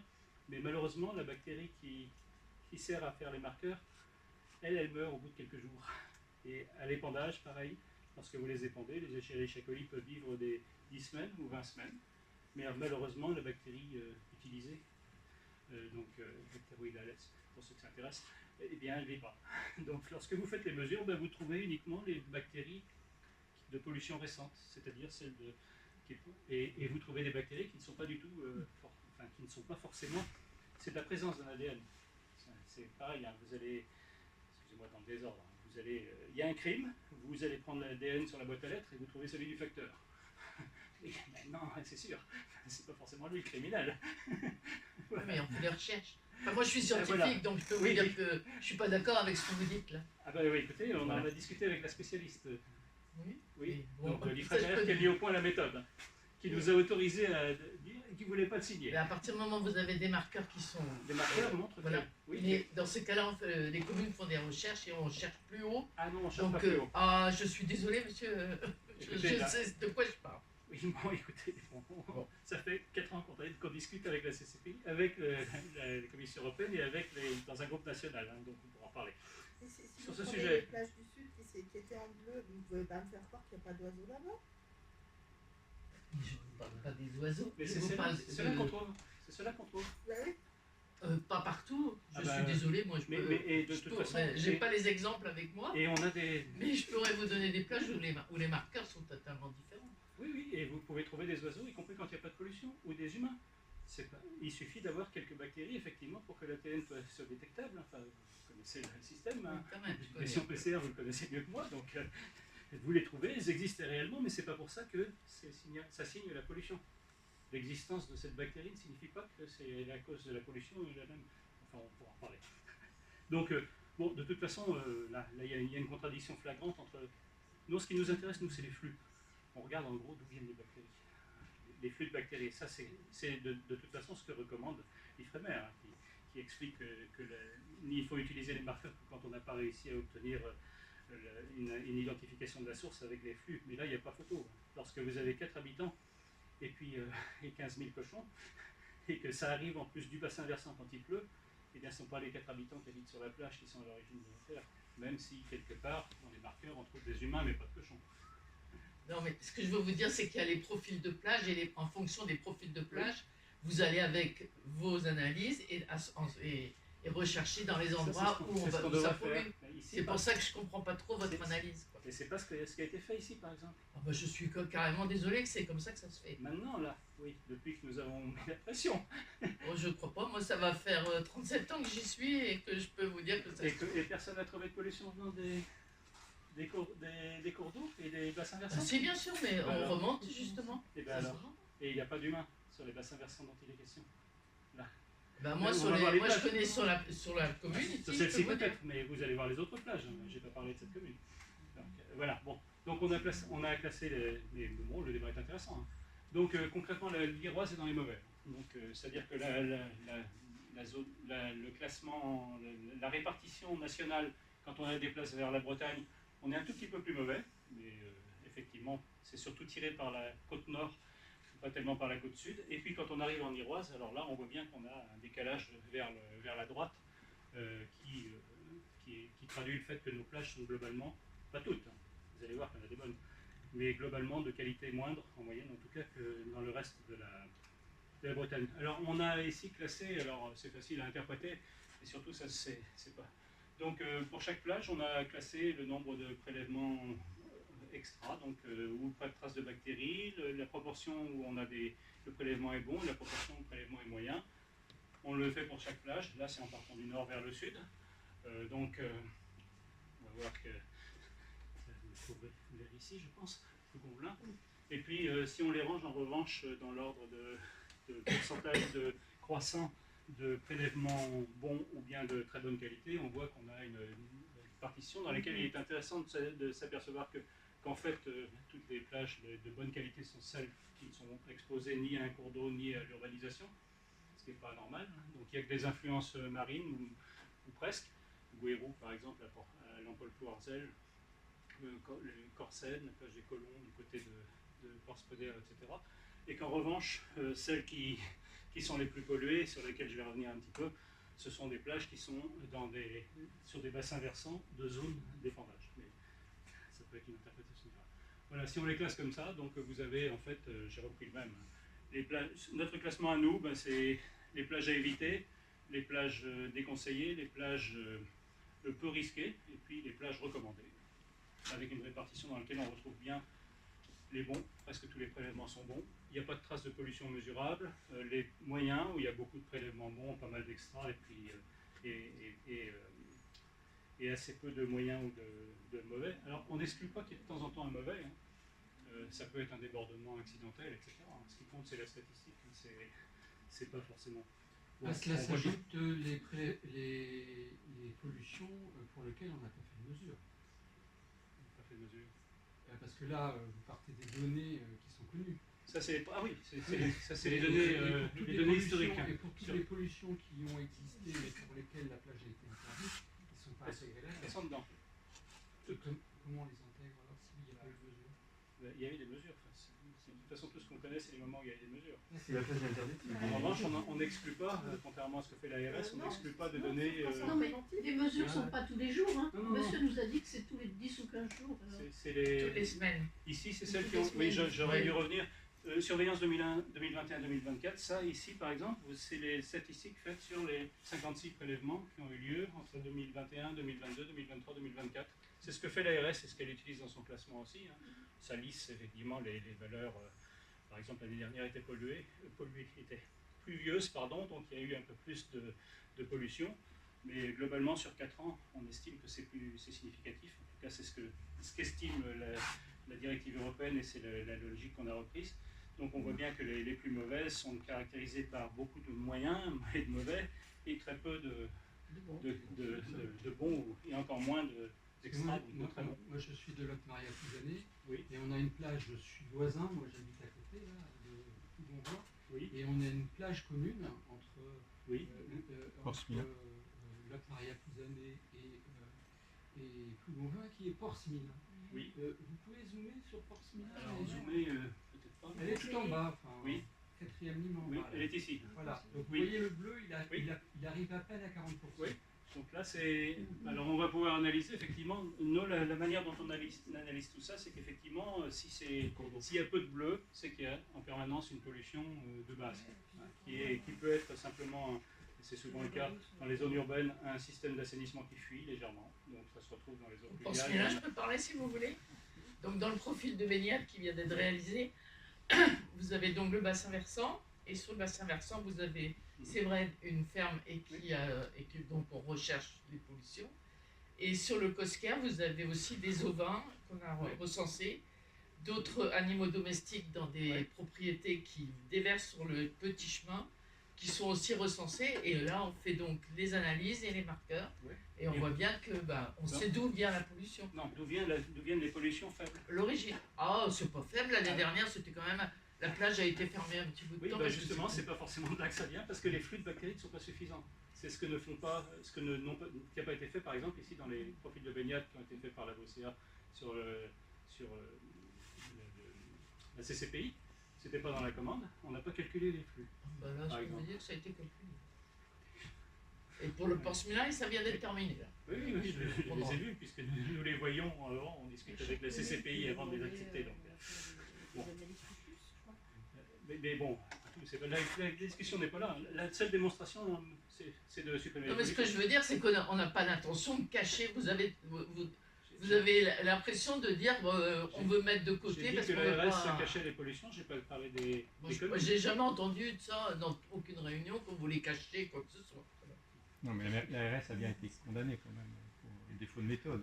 Ouais, mais là je peux vous te dire pour ce que je suis, moi je me Oui, non, passe mais à la RS. la Je commune sais n'est pas en bien cause. que- mais La c'est commune pas la n'est pas en commune. cause. Parce que nous, Port-Smilin, justement, on est entre deux communes plus la CCPI. Et à chaque fois que tout le monde arrive, on n'a pas envie de cacher spécialement. Au contraire, on veut essayer de résoudre le problème Oui, et non, savoir d'où ça vient. Donc on sait qu'il y a un gros problème mais avec attendez, un agriculteur. la meilleure démonstration qu'on a trouvé la cause du problème, c'est de le faire disparaître. Moi, je suis pas ça fait d'accord des avec années- vous, avec ce que vous dites. Écoutez, ça fait des années qu'on Moi je peux parle vous des mettre ANC. d'accord. Comment Moi je peux vous mettre d'accord. Non, pas de problème. Hein. Que vous ayez tort, que vous ayez raison, vous, madame, moi ce qui m'intéresse c'est les baigneurs, quelles sont leurs informations. Oui. Au moment où ils se baignent. Donc moi, je vous parle, ça vous met d'accord. Puisqu'en réalité, est-ce qu'aujourd'hui, j'ai l'information quand je me baigne à Portimão? Non, il y a deux types d'informations. Il y a une information statistique, c'est la seule qu'on donne, sur les mesures du passé. Ensuite, il y a effectivement la responsabilité que peut assumer ou non la commune, ou la CCPI, de faire des mesures quotidiennes et puis d'informer les baigneurs en temps réel de la qualité de la plage. C'est beaucoup plus exigeant et ça, c'est quelque chose que toutes les communes ne peuvent pas s'offrir. Effectivement, à Marseille, on peut s'offrir des services de Veolia qui vont Ça faire... prend combien de temps de faire un prélèvement et d'avoir le résultat? Le prélèvement, faire le prélèvement, c'est un quart d'heure, mais c'est ensuite le système, c'est l'analyse, c'est entre 24 et 48 heures actuellement, puisque c'est des cultures de bactéries. Dans l'idéal, du monde idéal et du Père Noël, on fait le prélèvement le soir et le matin on dit si on double. Il y a des mesures rapides, qui sont moins précises, mais qui permettent effectivement de savoir si on est en gros bon ou mauvais. Oui. Mais oui, Ça revient à 100 € par prélèvement. Voilà, donc c'est important aussi de le souligner. Quel est le coût d'une gastro? Non, ok, oui, mais c'est important d'avoir toutes les informations. Si c'est 60 € tous les jours. Après, c'est effectivement un choix que fait la commune ou pas. C'était juste une remarque. La mesure tous les jours est nécessaire lorsqu'on ne connaît pas les causes et puis que la qualité est mauvaise. Si la qualité est bonne, moi je vais sans problème, moi, à Porcelaine tous les jours. Bon, en tout cas, pour fixer les idées, c'est 100 € et il faut 24 à 48 heures. Non, mais il y a des citoyens qui te diront qu'ils n'en ont rien à faire, que tu fasses des analyses tous les jours, ils ne vont pas se baigner. Non, mais très honnêtement, voilà. C'est pour ça. Et puis ils n'ont pas envie de supporter forcément ce coût quotidien. Ils vont à la piscine. C'est des choses à mettre aussi à... Il y a quand même beaucoup de monde sur les plages parce que C'est plus agréable. Bon, on va peut-être reprendre, on reprendra le débat. Je vais terminer, mais non, mais c'est des questions intéressantes en plus. On se les est posées. Je termine. Peux me dire sur quelle plage c'est bien aller se baigner? Moi, je vois pas bien ici. Oui, je suis désolé, ça se voit pas bien. Quelle plage il faut aller ici? Quelle plage il faut aller? Normalement, elle est dans les bleus, ici, dans celles qui sont ici. Alors c'est donc c'est Guérou, Porceguen, Colomb, Corsen. En fait, il suffit de regarder si elles sont assez loin d'une agglomération et s'il n'y a pas de rivière à côté. C'est ça. Toutes celles-là sont caractérisées. Le Bilou, par exemple, Portes pour le Conquet. Alors, Parce qu'il y a plus Portes Il y a aussi. deux Portes. oui, les deux Portes, oui. Mais c'est pas le plus simple. On peut les mettre sur la carte. Je peux vous... Allez sur le site de la Belle Plage. Oui, c'est sur la Belle Plage. C'est le plus simple. L'autre Portaise est pour ici. Oui. Porte-Logan aussi. Celle de Plomblas, Non, mais... Trégana est dans les peu risqués. Elles sont sur les flèches rouges. Oui, peu risqué, oui, c'est pas extraordinaire. Mais il faut voir aussi la structure de la pollution. Trézire en fin de... Presto et viennent se baigner. On peut y passer du temps. Mais toutes les questions sont bienvenues, je les garde pour la fin. Donc concrètement, il y a une prise de conscience, non mais sans rire, quand on en discutait avec la CCPI il y a 5 ans, on est en réunion avec le vice-président, il nous expliquait qu'il n'y avait pas de problème, et le type de l'ARS venait là aussi, il nous expliquait qu'il n'y avait aucun problème, et qu'il ne voyait pas pourquoi on se posait des questions. Donc, quelque part, bon, ça a beaucoup progressé, pas forcément parce que les gens ont pris conscience, ils ignoraient. Hein. Enfin, attendez, moi, je comprends les élus, ils sont élus, ils découvrent le sujet, c'est quand même un sujet assez technique sur lequel ils ont l'information qu'on veut bien leur donner, et si on ne veut pas leur donner grand-chose, ils n'ont pas grand-chose. C'est surtout plus rassurant, même si on ne veut pas mentir, c'est plus rassurant de mettre le problème sous le tapis si personne ne le met en évidence. Bon, donc concrètement, les dysfonctionnements d'assainissement collectif sont limités, identifiés, il y a un E de trop, mais c'est bien ça. Ça, c'est quelque chose qui est géré. Hein. Concrètement, donc, on a réussi à obtenir que le sous-préfet mette en place un groupe de travail associant tous les élus, il y a 3 ans maintenant, pour travailler sur tous ces sujets, où ont été examinés tous les problèmes liés à chacune des stations d'épuration. Est-ce qu'elles dysfonctionnaient, dans quelles conditions, les réseaux, est-ce qu'il restait des réseaux non séparatifs, est-ce qu'il y avait des réseaux qui fuyaient, des eaux parasites, etc. Tout ça a été regardé. Donc on sait qu'il y a effectivement quelques zones grises, mais les travaux sont en cours et il n'y a pas de difficulté sur le sujet. Il y a aussi les pollutions liées aux ANC, hein, et j'ai dit qu'ils existaient. De toute façon, c'est pas normal qu'on pollue. Donc, il est bien normal que les gens mettent leurs installations aux normes, mais quand on cherche l'origine des pollutions, même si on a en filigrane l'intention que tout le monde mette ses installations aux normes, d'abord il y a le problème du financement du service, c'est un autre sujet, Et puis il y a surtout le fait que même si toutes ces ANC étaient non conformes, ce ne serait pas une explication. Les flux sont très insuffisants pour expliquer les pollutions qu'on observe, à la fois les flux et puis la manière dont les pollutions arrivent. Lorsqu'elles arrivent par le cours d'eau et que les ANC sont en bas, c'est que la pollution vient de l'amont. C'est pas... Bon, donc dans la CCPI, c'est clair, les pollutions sont pour l'essentiel d'origine agricole, parce que l'essentiel des bactéries sont d'origine agricole. Donc pour l'instant, ce qui est clair, pour nous, c'est que les ZAES, alors, en détail, il y a à la suite de ces groupes de travail, le sous-préfet a décidé de créer des zones à enjeux sanitaires, donc qui sont des zones correspondant à des plages souvent polluées ou très polluées, dans lesquelles on va mettre des actions particulières, alors des actions contraignantes généralement, sur un peu tout le monde, notamment sur l'assainissement collectif, l'assainissement non collectif, certaines pratiques, et puis pour l'instant rien sur l'assainissement, rien sur les épandages, mais ça va sans doute venir. Donc, puisque de point de vue, il va bien falloir regarder la réalité en face, c'est quand même de là que viennent des bactéries dont la source n'est pas identifiée, d'autant plus qu'on les connaît très mal. Tout ce qu'on connaît des épandages, c'est ce qu'il y a dans la théorie et les déclarations. La réalité, c'est que les grosses tonalisiers se promènent la nuit et qu'on ne sait pas où elles vont. Bon, concrètement, ça c'est notre point de vue, et puis je le mets pour avancer le débat. Pour nous, les pollutions des plages ne sont pas une justification suffisante de tous les investissements lourds, 10 millions par an, mais en revanche, ils permettent de perdre du temps à notre avis, parce que pendant qu'on fait ces travaux et qu'on attend qu'ils donnent leurs résultats, eh bien, la pollution continue. Bon, c'est une conclusion sur laquelle on pourra discuter. Nos recommandations, déjà, quand même, allez vous baigner, mais pas n'importe où. Et puis, c'était un message qui ne s'adresse pas forcément à la CCPI, il y a des endroits où les élus, on a des élus qui nous ont téléphoné pour nous menacer de poursuivre en diffamation. On n'attendait que ça. Malheureusement, ils ne l'ont pas fait. Ils ont été voir leur service technique. Je parlais de la Deauville, par exemple, ce qu'il y avait de très fort. Enfin bref, dernièrement, c'était une ville du sud de la France. Généralement, ils vont voir leur service technique qui nous ont téléphoné pour certains en nous disant merci d'avoir soulevé ce problème depuis le temps que j'en parle à mon maire. Bon bref. Donc pour en savoir plus, la belle plage.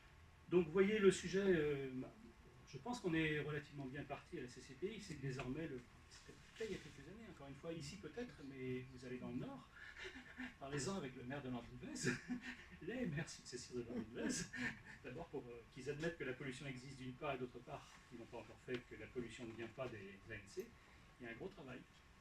Donc tout ça avance, et ça n'empêche pas d'être attentif à ce qui peut se passer, puis de regarder les cas particuliers de chacune des plages. C'est clair qu'ici on est plutôt dans une zone urbaine, dans laquelle les pollutions les plus probables, et pas forcément les plus importantes, sont d'origine urbaine. Maintenant, à partir du moment où il y a un cours d'eau qui arrive de bassins versants sur lesquels il y a des épandages inconnus, parce qu'encore une fois, qu'on me dise qui est en quoi et où. Et on fait des analyses sur le cours d'eau aussi, hein. Oui, Ne vous inquiétez pas. Oui, dès qu'on a une pollution que la plage s'est avérée polluée, on recherche. Oui, malheureusement, la pollution a disparu. Oh, pas toujours. Oui, 48 heures après, c'est quelques heures. Ah, dans l'eau de mer, vous dites. Non, quand on remonte dans les cours d'eau, ça ne disparaît pas comme ça. Hein. Si ça arrive pollué à la plage et qu'il faut 48 heures pour avoir le résultat, même si vous remontez le cours d'eau, c'est passé. Globalement. En 24 heures, c'est divisé par 100 en concentration. Oui, mais vous savez quand même d'où vient l'origine. C'est comme ça qu'on a trouvé pas mal d'ANC qui n'étaient pas bons et d'autres qui n'étaient pas bons non plus. Donc, mais je ne vous dis pas que ça ne vient pas de l'agriculture, le lessivage. Et ces ANC ont été mis au nord et il n'y a plus de pollution. Parce que c'est ça la vraie question. La question n'est pas notre théorie à nous. Moi, je peux vous dire que sur Berthaume, ça va faire, je dirais 10 ans à peu près. Non, 2009. Donc ça fait à peu près ça. Un peu plus. On avait mis à jour des assainissements qui n'étaient pas bons. On est à retourner là parce qu'on a eu quand même des gros soucis sur Berthaume par rapport... c'est toujours pas corrigé chez les gens. Hein. Ils sont toujours pas bons. Donc c'est pour ça que je dis effectivement, c'est pas tout diagnostic, il faut faire quelque chose, c'est sûr. Est-ce que la rivière du Conquet, elle est répertoriée Non, il n'y a pas de mesure dans l'arrière des conquêtes. Est-ce qu'il y a des prélèvements là-bas? Non. Jamais. Non, mais comme on a eu beaucoup de mal à obtenir qu'il y ait des prélèvements dans la Berry-Butte, en fait, la plage du Crapaud, parce qu'il y a une vraie volonté, clairement, venant du bassin versant, qu'il n'y en ait pas. Étonnant qu'ils ne font pas de prélèvements dans la rivière du Conquet, parce qu'il y a quand même des gens qui vont pêcher des coques régulièrement. Normalement, en fait. Pas se baigner, mais qui. Ça, c'est autre chose. Oui, il y en a qui se baignent, ils consomment notamment les. En fait, normalement, les maires, ce sont les maires qui mettent à jour tous les ans la liste des plages, des baignades qui devraient être surveillées par l'ARS. Bon, c'est à double tranchant puisque c'est la commune qui finance. Donc, c'est clair. La tentation n'est pas forcément grande, mais on essaye d'identifier, nous, il y en a eu d'ailleurs ici, pas dans la CCPI, mais la plage de. Il y a une plage dans la communauté urbaine de Brest qui n'était pas identifiée. Ça m'en échappe, c'est important. Donc qui sera désormais surveillée, parce qu'il y a beaucoup de gens qui s'y baignent et qu'elle n'était pas surveillée, donc c'est pas logique qu'elle ne le soit pas. Maintenant, effectivement, à partir du moment où il n'y a pas de baigneurs, même s'il y a des pêches à pied par exemple, les sites de pêche à pied, ils sont surveillés. D'abord, c'est pas forcément surveillé de la même manière, on les surveille les coquillages. Non, parce qu'un port, a priori, c'est. Enfin, à l'égard, a priori, c'est considéré comme un port. Donc, comme c'est un port, on n'y fait pas de prélèvement. Non, c'est surtout parce que régulièrement, on les appelle. Non, mais s'il n'y a pas de baigneurs, il n'y a pas de prélèvement, c'est normal. Dans la surveillance des baignades. Il pourrait y en avoir au titre de la pêche à pied. Il faut les se baigner là-bas. Ouais, bon, on va les. Transpol à l'Empole Plantel a été fermé en 2015 par Didier Le Gac et il y a 20 baigneurs par jour l'été. Oui, c'est un exemple. Elle a été fermée et elle n'est pas interdite. Portspol était pollué et on a arrêté de surveiller celle-ci, on a surveillé Portsmouth à côté. Qui elle n'est pas polluée parce qu'elle est de l'autre côté. C'est sûr que si on déplace la surveillance là où il n'y a pas de pollution, on améliore la qualité. Non, c'est pas forcément la santé des baigneurs qui est protégée. On en a parlé au maire, mais il a dit que de toute façon on se baignait depuis 30 ans là. Donc, voilà, c'est une bonne raison, ça c'est sûr. Bon, encore une fois, il n'y a rien de catastrophique, personne n'est coupable d'eux, mais il y a une prise de conscience collective, à mon sens, que ce sujet est un vrai sujet, surtout dans les zones touristiques comme ici, qu'il y a des enjeux de santé, même si on ne le voit pas, parce qu'en France, on est dans des endroits où il n'y a pas d'études épidémiologiques sur ce sujet. Il y en a quelques-unes, par exemple, dans le Midi, du côté de Nice, dont les médecins sont prévenus que lorsqu'ils ont dans la liste des maladies candidates, lorsqu'ils ont quelque chose de genre, ils doivent poser la question aux gens de savoir s'ils se sont baignés et sur quelle plage. Là, par exemple, il serait intéressant, à partir de notre carte des plages, d'informer les médecins tout autour qu'ils soient attentifs. Pas forcément. Bon, ça, l'ARS n'est pas partante. C'est sûr que quand on a abordé ça dans les plans régionaux en santé-environnement, ils ont regardé ailleurs, bien que des médecins dans la salle leur aient dit que c'était quelque chose d'utile. Je peux poser deux questions? Pardon, oui. Toujours par rapport à l'information des baigneurs, à la plage, je prends toujours l'exemple de la plage de Portsmouth. On a donc une carte sur laquelle il y a c'est indiqué un point de prélèvement. On va, où semble-t-il, si j'en crois le document officiel qui est affiché à la plage, il y a un point de prélèvement. J'imagine que c'est celui où on va prélever la BCA. Et donc quand je suis allé sur le site de la Belle Plage, j'ai regardé pour la plage de Portsmouth, et le point de prélèvement que vous indiquez n'est pas tout à fait au même endroit. C'est-à-dire qu'il est à la sortie du ruisseau. Alors que là où il est situé sur la carte qui est actuellement sur la plage, il est situé devant moi. Là. Nous, on prend celui qui est signalé par l'ARS et envoyé à la commission européenne. Ce sont les mêmes. En principe, ça devrait être le même. Mais après, quand tu vas pour examiner une plage, nous par exemple, on a un côté Plombin et on va ailleurs, hein, et puis ça ne change pas beaucoup le prélèvement. Non, mais je pose la question parce que c'est l'information qui est. Si ça peut changer Nous, pour l'instant, ça nous arrive d'aller à Portsmouth rechercher quand on a un doute. Et c'est moi qui y vais, donc je peux te dire que je ne vais pas sur le point RS spécialement. Mais le point RS, en principe, il est défini. Et le point RS est déterminé. De toute façon, c'est dans les zones de baignade. C'est soit l'endroit où il y a le plus de baigneurs, soit l'endroit où il y a le plus de risques de pollution. Ou des zones de baignade identifiées. Ah, ça, c'est pas prévu, ça. Ouais, nous, c'est comme ça. Les zones de baignade identifiées, c'est là où sont les baigneurs, c'est pas l'inverse. Nous, elles sont déterminées sur les plages, nos zones de baignade. Si c'est pas interdit à côté. Après, on ne peut pas forcer les gens à aller dans mais c'est l'endroit qui est surbaigné et que normalement la directive, c'est là où il y a des baigneurs et là où la baignade n'est pas interdite. C'est pas le choix de la municipalité de se dire il devrait se baigner là parce qu'il y a une zone. Nous, c'est par rapport au bateau, hein, c'est pas par rapport aux pollutions. La directive, c'est par rapport aux pollutions.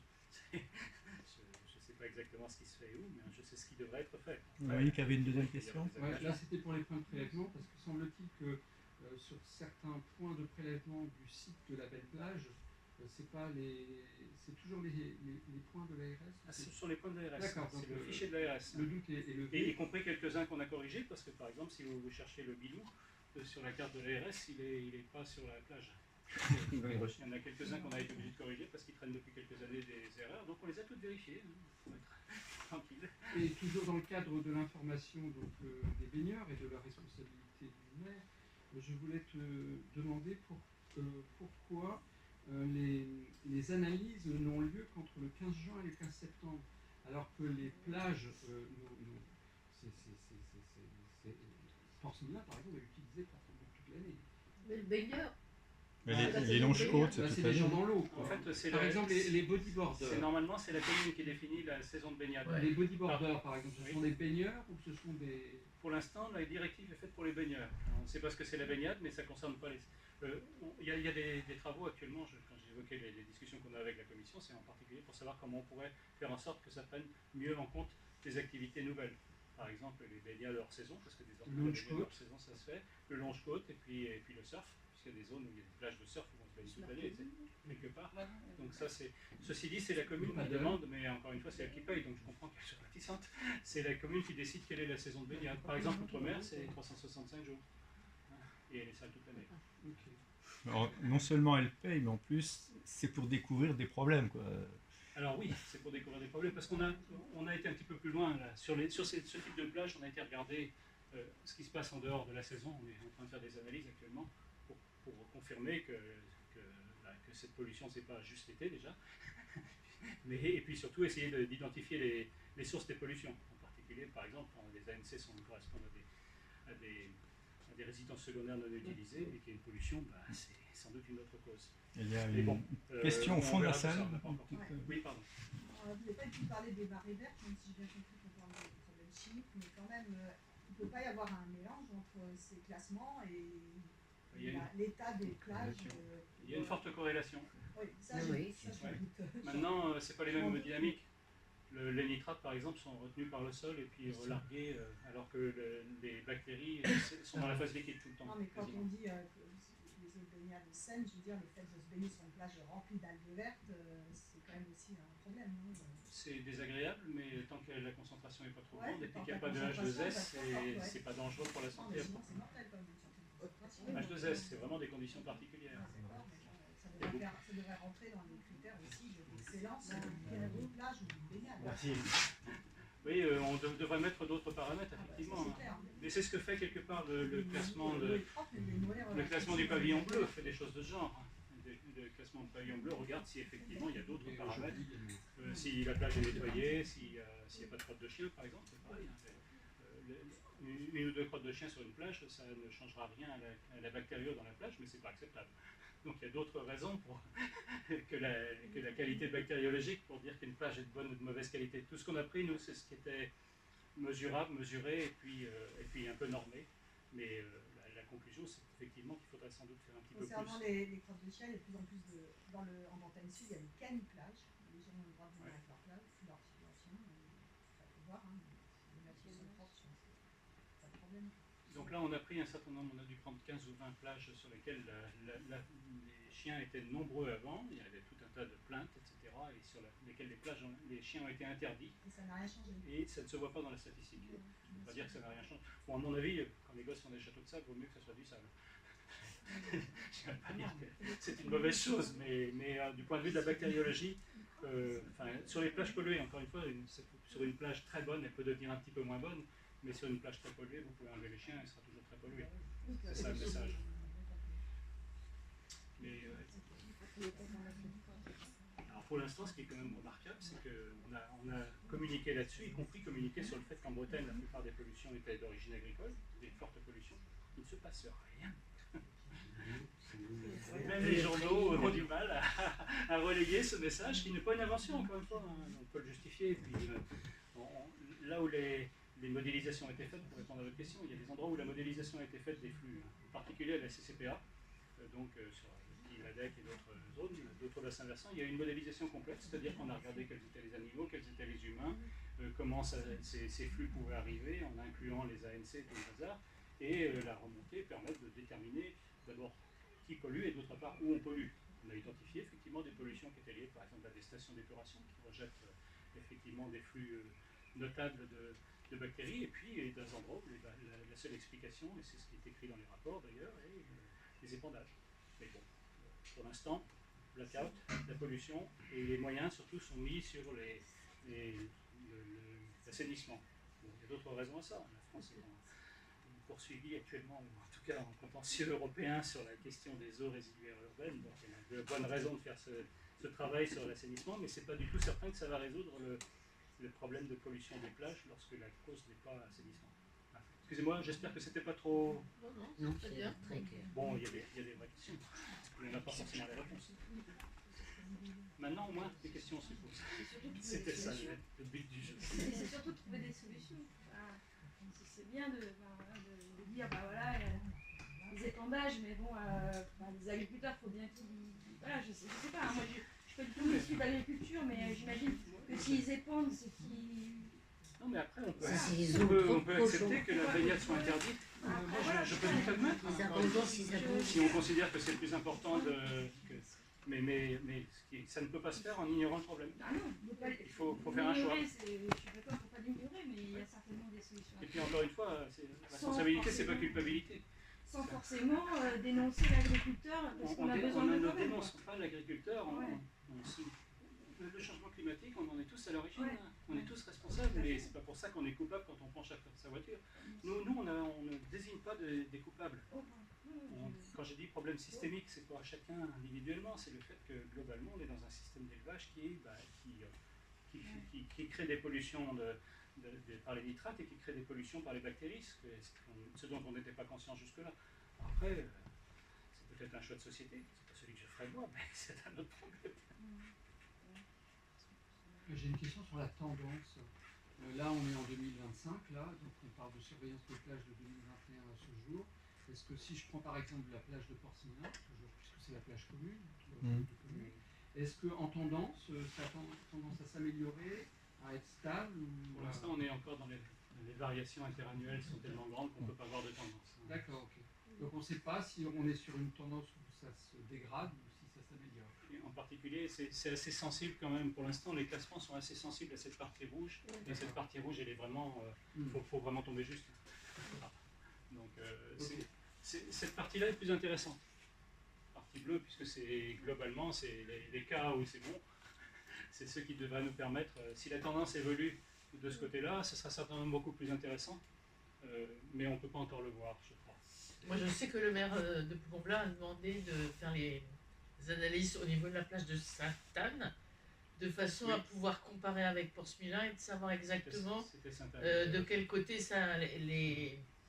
les pollutions arrivaient, si c'était plus du côté agriculture ou du côté Cosquer et les maisons au-dessus. Donc voilà. Donc ça, elle va rentrer dès cette année pour pouvoir faire des comparaisons. Parfait. Oui. Moi, ça fait 70 ans que j'habite à côté de la plage de Porcemillin. Je peux dire que visuellement, il y a une différence énorme. C'est beaucoup mieux qu'il y a 50 ans. Oui, je pense que de toute façon, pour la propreté, c'est clair qu'on a fait des progrès. Parce que moi, au niveau de la couleur de l'eau, la couleur de l'eau, du ruisseau. Moi, je ne le connais plus. Oui. Donc voilà. Je pense que globalement, tout ça s'améliore, même si ça ne se voit pas beaucoup. Enfin, ceci dit, quand même, la France est dans les mauvais élèves. Bah oui.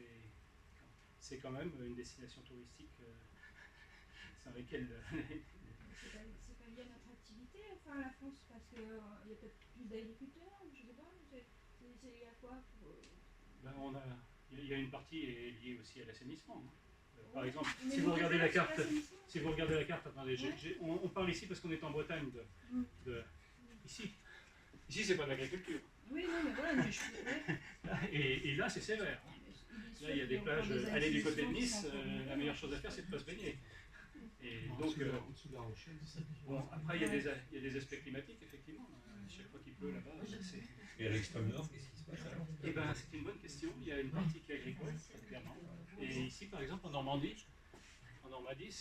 ça commence à devenir d'origine agricole. En fait, on s'aperçoit qu'avec une partie des éleveurs qui ne pouvaient pas agrandir leurs exploitations là-bas, sont allés s'installer là-bas et installent le même type d'exploitation avec les mêmes problèmes.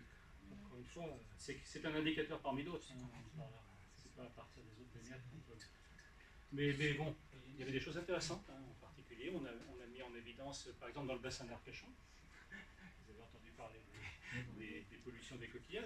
Alors là, notre classement a donné un coup de pied aux fesses des élus locaux qui ont commencé à enquêter. Ils se sont aperçus qu'effectivement, il y avait des autorisations dont ils n'étaient même pas conscients. Donc même avec le peu de recul, il y a déjà, au moins administrativement, des réactions des communes. Oui, ça bouge. Ouais. En plus, on parle des réactions négatives, mais il y a des réactions positives. Par exemple, on a eu une réunion avec le maire de Saint-Malo. Saint-Malo, 13 plages. Je pense que c'est la commune où il y a le plus de plages en France.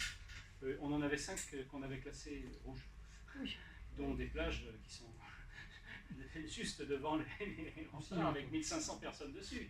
Ça piquait un peu les yeux, donc on a eu une réunion avec les services techniques qui ont conclu qu'effectivement, les plages qu'on avait identifiées, c'était des plages sur lesquelles ils avaient des difficultés avec l'assainissement, mais ils estimaient que ce n'était pas urgent et qu'il fallait inscrire ça dans un projet pluriannuel. Donc, au lieu d'être à 15 ans, c'est passé l'année suivante. Ah bah voilà. Mais nous, on n'est pas des donneurs de leçons, encore une fois, on est lanceurs d'alerte. Et le point rouge tout en bas, c'est Collioure? Orange. Je ne sais pas où il faudrait voir. Je peux zoomer sur la charte. J'ai un souvenir cuisant de Collioure. Là, c'est d'origine. Mais en revanche, là où c'est bleu et vert, si on avait cherché les pesticides, ça n'aurait pas été bon du tout.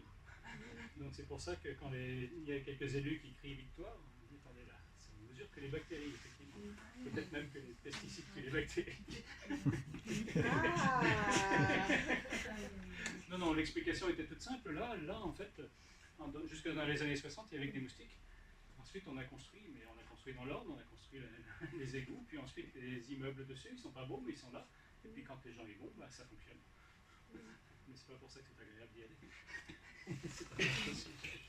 Donc à chaque fois, il y a une explication, et si on voit l'épannage de la Loire, par exemple, la Loire a je ne sais combien de stations d'épuration qui dégueulent dedans, et les stations d'épuration, l'eau n'est pas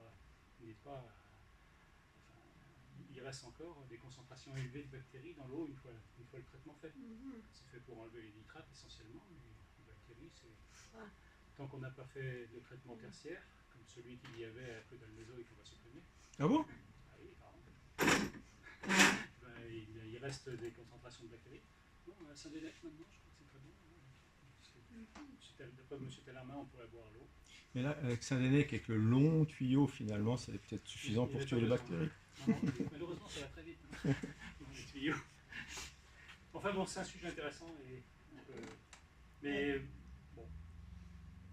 Je repose une question parce que je n'ai pas très bien compris en fait.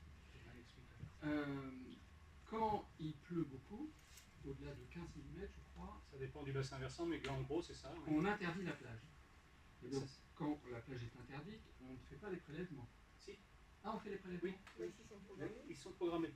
Ils sont faits normalement.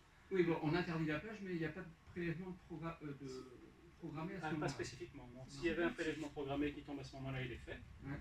Là, ce que faisait l'ARS avant et qu'on lui reprochait, c'était de les enlever, en disant puisque la plage était fermée, ça ne compte pas.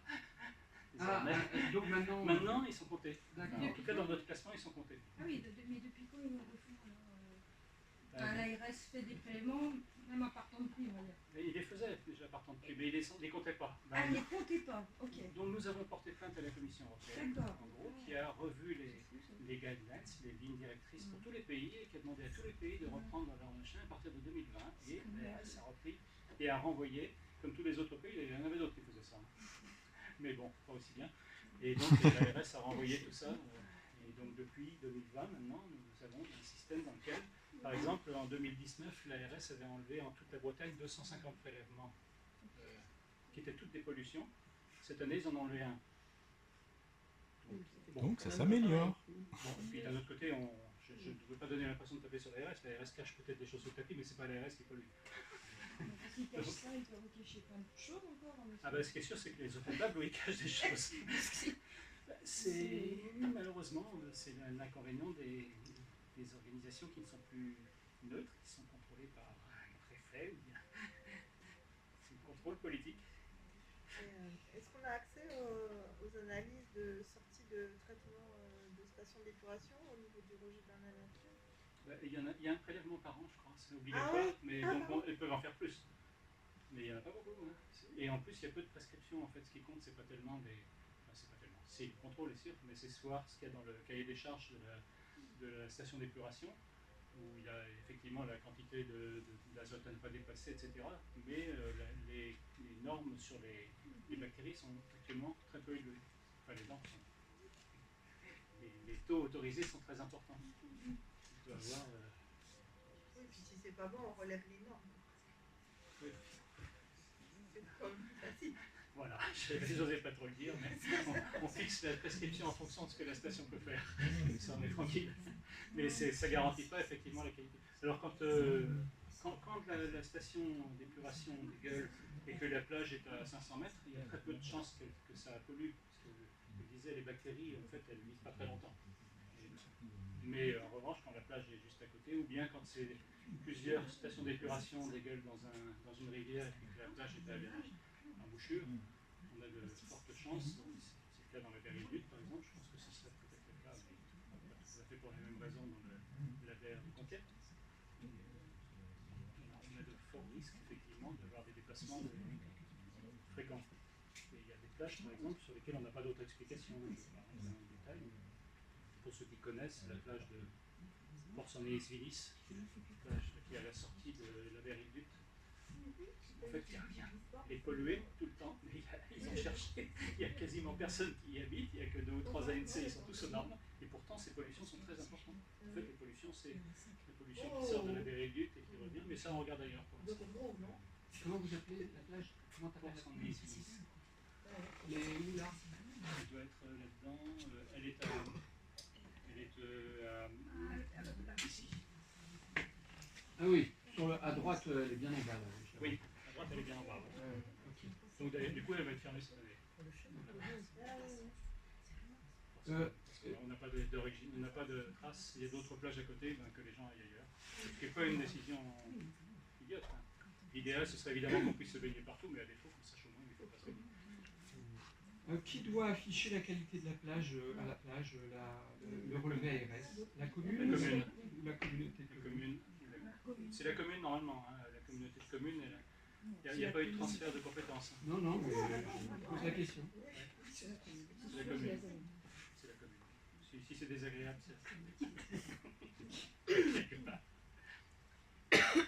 Quand on a une plage, enfin un lieu de baignade qui n'est pas classé comme plage, comment on peut imposer au maire d'indiquer aux habitants que c'est une plage polluée? Il faut y aller en bande à la plage pour avoir des... Non, mais pour qu'elle soit surveillée, il faut arriver à 20. Mais... je ne sais pas. C'est une bonne question, ça. Et si on n'a pas d'analyse, on a du mal à le prouver. Et tu vas te baigner avec ton petit flacon et puis... Ah, mais c'est ce qu'on fait. C'est que la on fait des analyses, mais on trouve des taux de pollution de 1000 ou 1500. Mais on n'arrive pas à imposer au maire d'avertir la population que la plage est... À Pinceau, oui. Ouais. Parce que la plage est fermée, théoriquement. Mais il y a des baigneurs tout l'été. Quand elle a été fermée, elle était... Il y a des gens qui font les manches-côtes et tout ça, quoi. Ouais. Donc j'ai dit au maire, fais gaffe parce que c'est ta responsabilité. À partir du moment où il est informé qu'il y a des risques, sa responsabilité est engagée. Ouais. Donc il ne sait pas, effectivement... Il est informé par écrit, quoi. Ah bah, on lui a envoyé des mails, hein. Donc il y a des traces, quoi. Le jour où il y aura un problème, il est mal, quoi. Pour l'instant, le problème, il est difficile à identifier. Il y a un copier au préfet ou pas du mail? Non, pas encore. Non, mais on avance par phase. C'est un long processus. Hein. Voilà, j'espère que ça vous a un petit peu éclairé sur le sujet qui est compliqué mais intéressant. Puis surtout, donc, il faut garder l'idée que c'est un des rares endroits où on surveille la qualité de l'eau qui vient de la terre vers la mer. Et alors que c'est la principale pollution, enfin la principale pression sur le milieu marin en Bretagne, c'est pas la pêche. La pêche c'est la deuxième, mais c'est les pollutions terrestres. Donc ça mériterait vraiment que le sujet soit pris à bras le corps, et pas seulement pour les bactéries, parce que les poissons s'en fichent. Mais ceci dit, quand les bactéries arrivent, c'est qu'elles n'arrivent pas toutes seules. Et derrière, il y a vraiment beaucoup de substances qui ne sont pas toutes d'origine agricole. Hein. Je n'ai pas parlé des résidus médicamenteux, puis mais dans les eaux usées traitées, eh bien, il n'y a pas grand-chose qui est traité. Et vraiment, les médicaments, les produits chimiques, etc., tout ça se déverse sans... C'est un problème. Bien, en tout cas, je te remercie pour cette chose très documentée, parce que c'est une façon très documentée. Je vous propose de finir ça autour de quelques chips.